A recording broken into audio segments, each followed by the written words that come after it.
Hey traders, welcome back to another Pip Break Down video. I'm very excited to be doing another one of these. So this video here, I'm just going to go through the major currency pairs, AU, EU, GU, NU, all those pairs, and I'm going to cover them for their direction. And this video is a little different because I'll actually be going through and showing, I'm going to go and delete these lines, update them fully, so you'll see exactly how I draw them. And then if you do want the other pairs that I'm actually trading right now, well, I've closed all the trades for this week, but the trades I'll be taking for next week and so on, those will be posted in Telegram. The link to that is in the description below. And here it actually is where we're taking all these trades, right? And I don't know how many pips we've gathered this week, but I am up about 20 to 30%. So it was really good. It was a positive week at least. So I'm going to go through the first pair here we have is AU.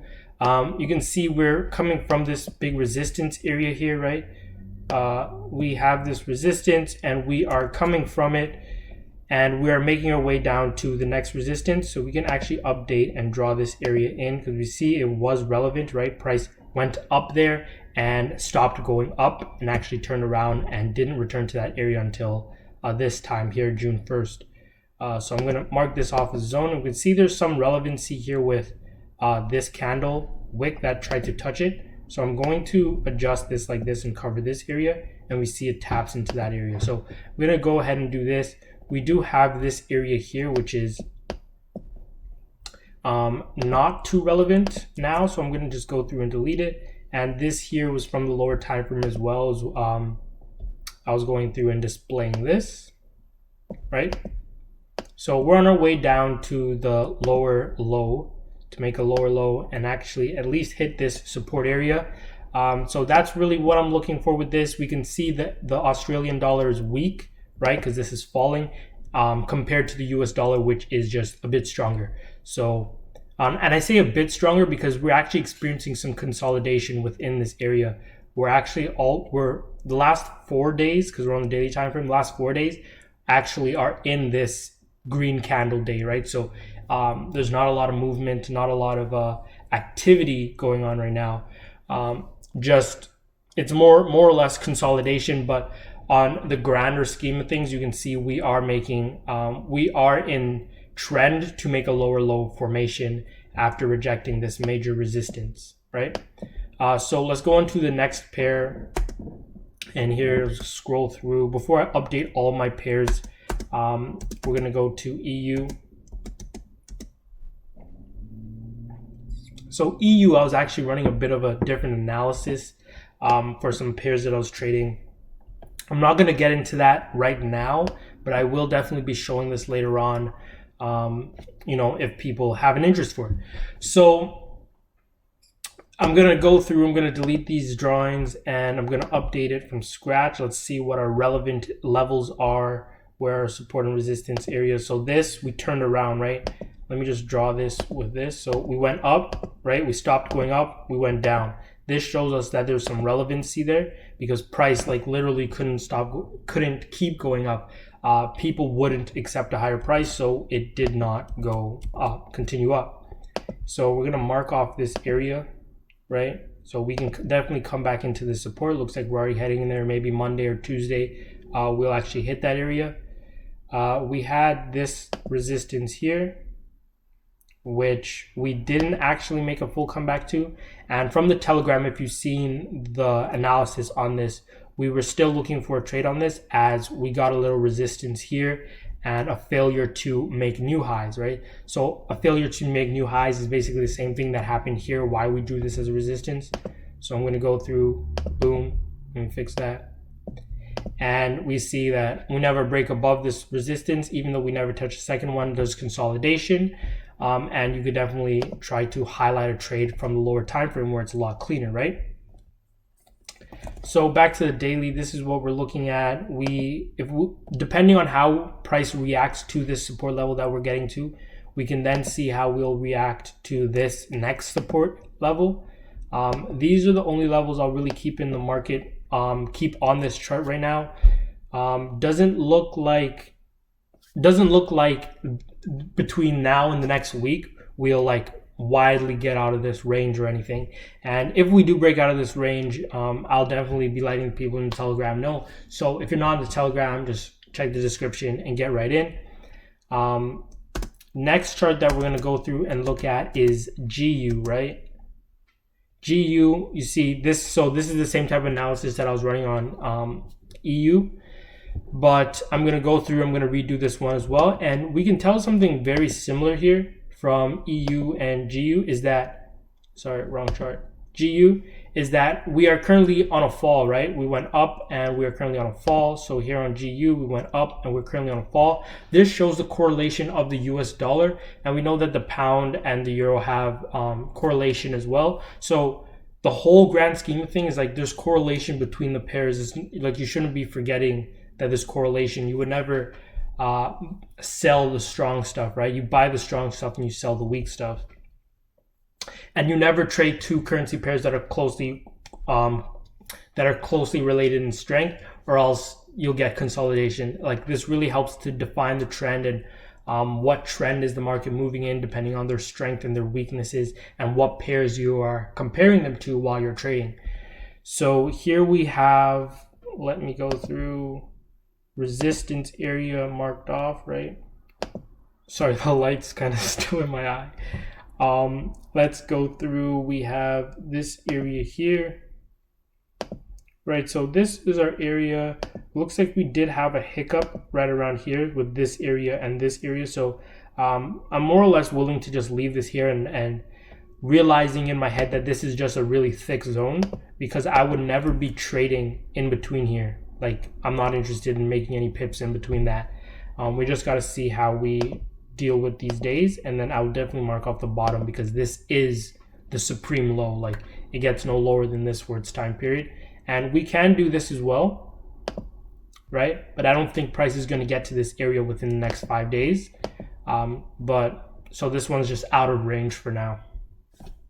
So we'll see how price reacts to the support area. Most likely I wouldn't be trying to take a trade from this area because it's so thick and like it's too wide of a range. We definitely need to get past this area, or you know, if we reject the first resistance, then sure, I can take a nice clean trade.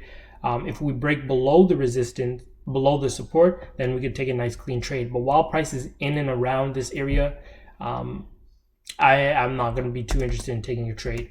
So let's look at the next one and see, we see the same thing that was going on with the other US pairs, right? Push up, push down that we are currently experiencing.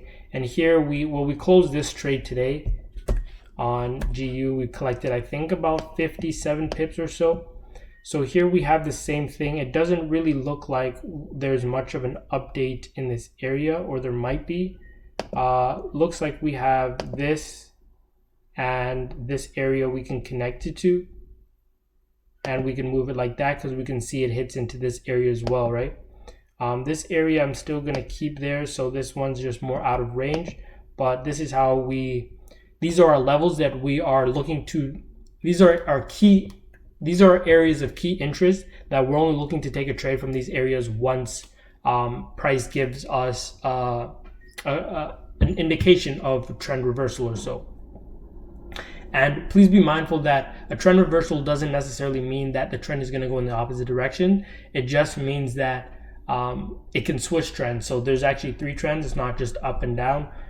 So just be mindful of that. So here I would used to draw these like this, where we're going to make it from top to bottom, and then once we hit the bottom we can then go back up to the top, or we can go back down. We can make a pullback and continue. So we have options for what price can actually do, right? So this is what we're looking at for this, and then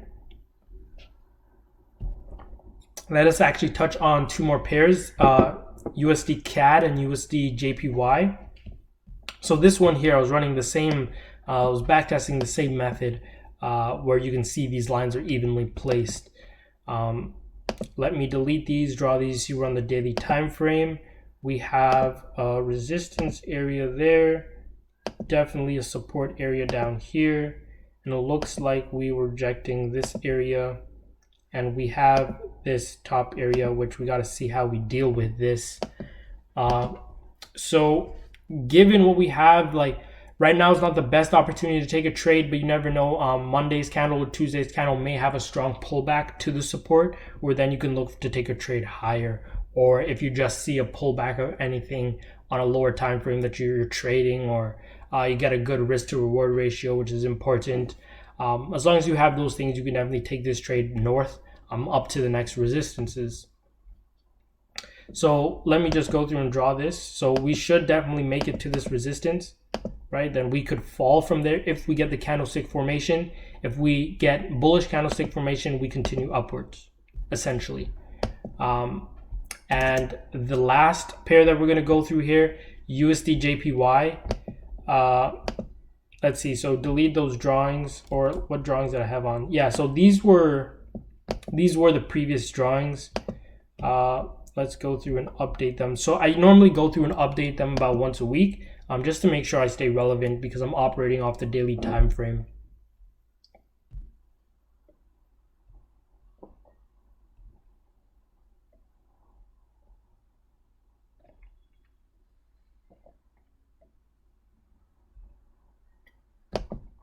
Okay, so we have these here. So we're just going to see how we deal with this area, right? So far, the candlestick projection isn't that strong to the downside. With as soon as we hit so the reason why I can see it's not too strong to the downside right now is because last time we were in this area, we completely rejected it with a bullish candle. And then price did try and come back to this area, but as soon as it did, the next candle was an indecision candle, showing that buyers are trying to step in again. And then this one here, we don't pass the previous low, and we don't even close outside of the box, outside of the support area. So it just shows that sellers are kind of weak right now, and buyers have a likelihood of coming in.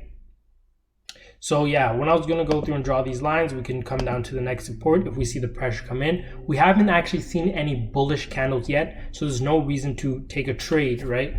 Or we can then pop back up to this area. I do actually want to identify this area. Even though price had broken through it cleanly twice previously, this could be an area of interest. I would just see how the candles react at this area. Given the structure, because there can be so many different types of structures that price can make, right? So we'll just wait and actually see what happens instead of judging and expecting these things to happen. So that's it really for this video. If you want to see what trades I'm taking for next week, get in the Telegram. It's free. It's everything. It's in the link below, and I'll catch you guys next time in the next video. Peace.